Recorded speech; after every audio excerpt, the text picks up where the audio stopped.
जय हिंद दोस्तों, your lordship के यूट्यूब चैनल पे आपका स्वागत है। कुछ दिनों पहले अहमदाबाद में एक प्लेन क्रैश हुआ और उस सदमे से शायद अभी देश पूरी तरह से उभर भी नहीं चुका। प्लेन अपने नियत एयरपोर्ट से टेक ऑफ तो करती है, लेकिन पास के ही रिहायशी इलाके में, रेजिडेंशियल इलाके में एक मेडिकल कॉलेज के बिल्डिंग में जाकर क्रैश करती है, which led to loss of lives for on boarded passenger. एक के सिवाय बाकी सारे लोग की मृत्यु हो जाती है फ्लाइट पे। बट उसके अलावा जो क्षति ऑन ग्राउंड होती है, दैट वाज बियॉन्ड इमेजिनेशन। जो लोग प्लेन में सवार थे, सफर कर रहे थे, क्रैश में कई बार आपने सुना होगा कि उन व्यक्तियों की जान गई, लेकिन ऐसा कम होता है जब प्लेन क्रैश के कारण सिविलियन इलाके में बहुत जान माल की क्षति होती है।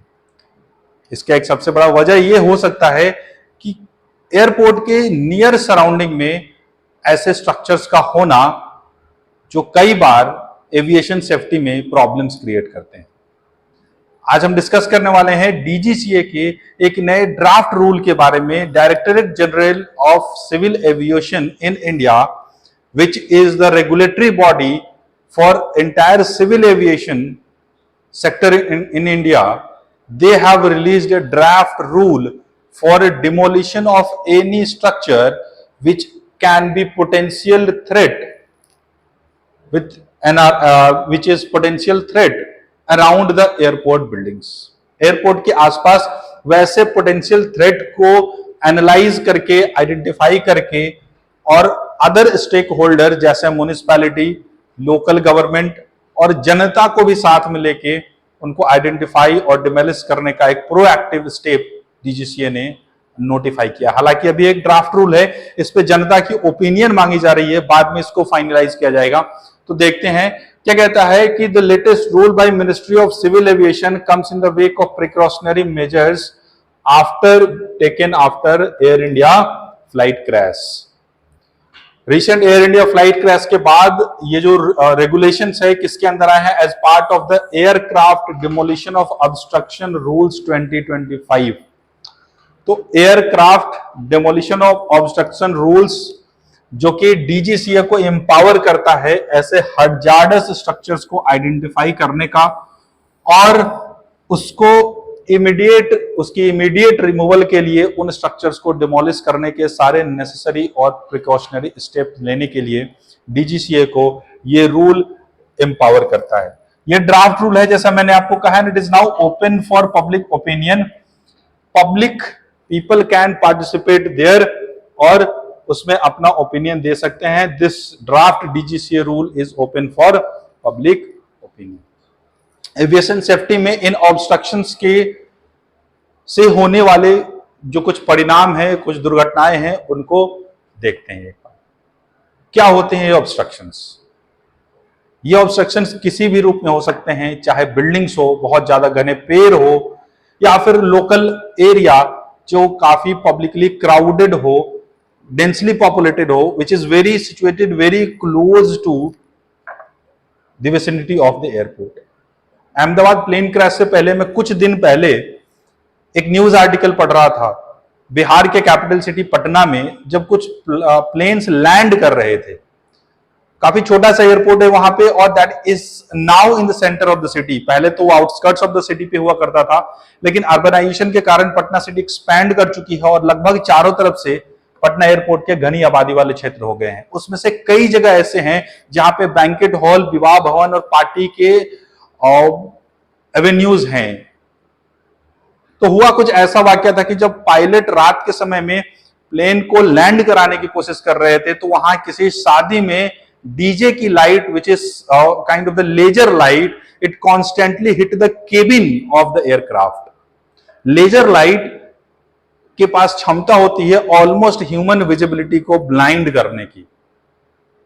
तो सोचिए कि क्या होता जब उस समय इस तरह की भी दुर्घटना हो सकती थी। Is not is a challenge to the safety of aircraft furthermore.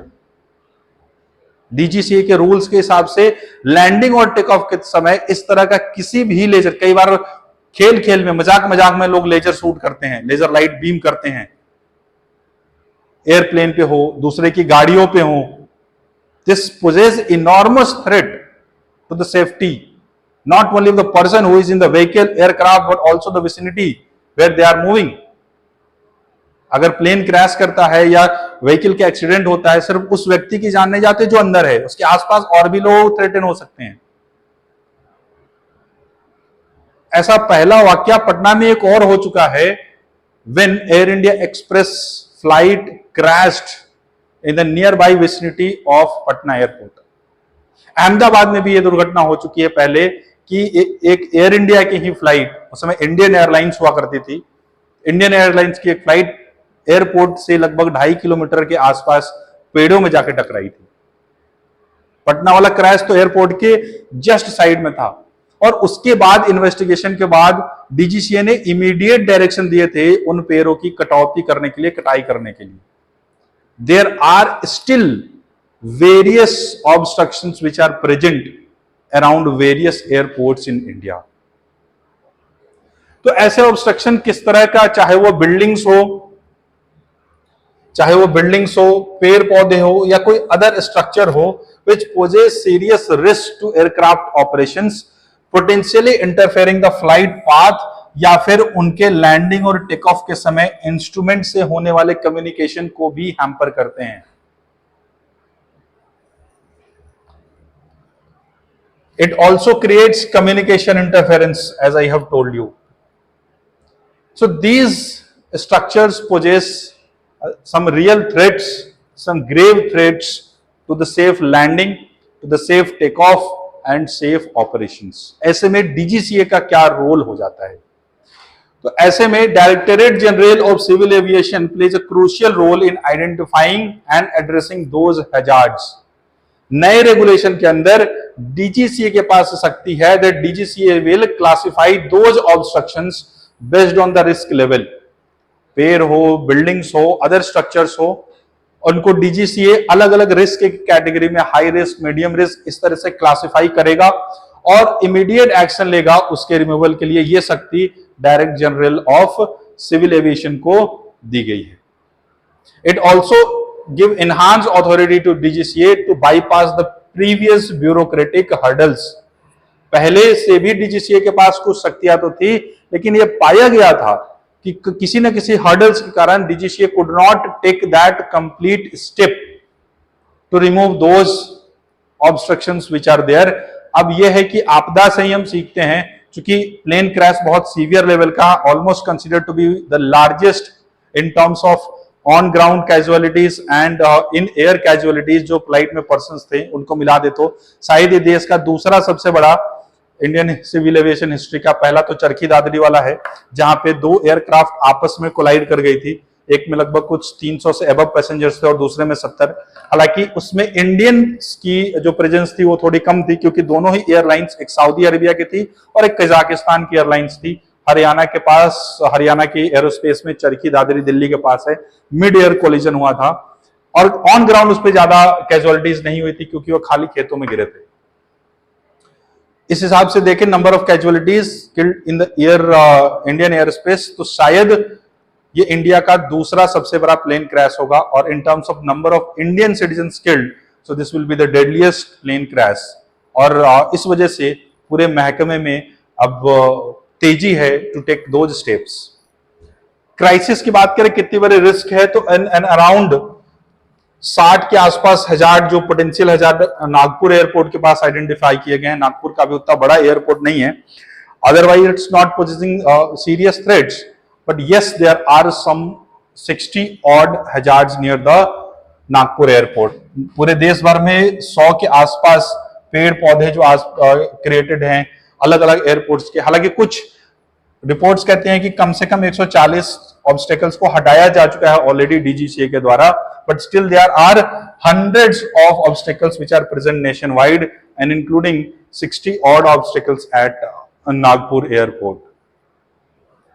इनमें सबसे बड़े समझने की बात यह है कि who all can collaborate, इनमें कौन कौन से ऐसे लोग हैं, कौन कौन से ऐसे स्टेक होल्डर हैं जिनको मिलके इस तरह की सेफ्टी का ध्यान देना होगा। तो सबसे पहले DGCA the controlling authority, DGCA जो रेगुलेटर है एयरक्राफ्ट्स की, सिविल एविएशन की, they has the role, they have to identify the hazards, airport operators, जो एयरलाइंस हैं, जो एयरलाइंस चलाती हैं, जो उनके पायलट्स हैं, लैंडिंग टेक ऑफ के समय वो इन चीजों को, कमियों को महसूस करते हैं, उन्हें अपने एयरपोर्ट ऑपरेटर्स के थ्रू, सर्वे के थ्रू इन हजार्ड्स की जानकारी देनी है, उनको अथॉरिटीज के पास पहुंचाना है।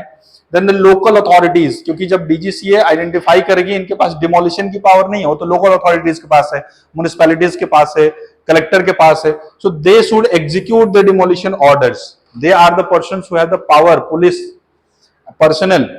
पब्लिक की भी एक जिम्मेवारी बनती है that they give feedback about it, and also there is one moral obligation upon the public. जो पटना वाले इंसिडेंट के बारे में मैंने बताए, ये इंसिडेंट कहीं भी हो सकता है, कोई हाई राइज बिल्डिंग हो एयरपोर्ट के आसपास, वहां से बच्चे लेजर करने लगे, लेजर बीम शूट करने लगे एयरपोर्ट पे, this might be looking very kiddish, but this possess a very severe threat to the operational safety of aircrafts in India or be it any places. Foreign में एक अभी मैं news देख रहा था, न्यूज आर्टिकल पढ़ रहा था, वहां पे मुझे पता चला कि एक एयरपोर्ट के पास, कनाडा में है, वहां पे एक एयरपोर्ट के पास देयर आर बर्ड सेंचुरीज। और जब हम बात करते हैं बर्ड स्ट्राइक की, जहां पे एयरपोर्ट के पास अगर चिड़ियों को पालने का काम किया जा रहा है, तो it is quite making probable for the bird strike. So this kind of activities should also be identified if there is any present in India. क्योंकि कई बार ये सेफ्टी मेजर लिए जाते हैं। आप कभी एयरपोर्ट पे जाओ, रनवे के आसपास सब जा रहे होगे, देखना कि they shoot some fires in air, कि अगर आसपास कोई पक्षी है, टेक ऑफ और लैंडिंग के समय वो उड़ जाए, वो प्लेन के रास्ते से हट जाए, right. So this kinds of obstacles must be identified, और डीजीसीए ने इसके लिए रूल्स के अंदर एक्शंस लेना शुरू भी कर दिया है, राइट। सो हमने ये डिस्कस किया कि स्टेक होल्डर में कम्युनिटी की भी रोल है, डीजीसीए, एयरपोर्ट ऑपरेटर्स और लोकल अथॉरिटीज तो हैं ही। There could be some challenges associated. One of course will be political pressure, क्योंकि लोकल बिल्डिंग्स है, अपार्टमेंट्स है, सोसाइटीज है, अगर उनके डिमोलिशंस का ऑर्डर्स आता है, so they will create certain pressure on the politicians, and it might also create other pressure on the different departments. But we as a country, we as a group of people, we as a society needs to understand, जिंदगी जमीन पे शायद दूसरी मौका दे देती है, but हवा में कोई दूसरा chance, there is no second chance. So we require strong political will also. जब आप डिमोलिशन की बात करते हो, it will involve legal battle, the right to property, of course it is not a fundamental right, but yet it is a legal right. So it might bring out certain litigation to the doors of the court. Their local official may also face certain pressures, be it from certain syndicates or be it the people's pressure. But having said all this, there is no second opinion that these threats near and around airports must be analyzed, highlighted, and if found to be dangerous, eliminated right away without any delay to prevent any possible dangers. अगर एक क्षण की भी danger होती है और यह पता चलता है कि इन ऑब्स्टेकल्स के कारण प्लेन क्रैश होता है, तो इसकी जवाबदेही कौन लेगा? Builders, syndicates, local authorities. तब तो किसी की भी जिम्मेवारी, लायबिलिटी नहीं बनेगी, but people will lose their lives. So this is a serious concern, must be dealt seriously. For more such updates, for more newses, I urge you, please subscribe to our channel. If you find these videos helpful and informational, please share to your friends and family.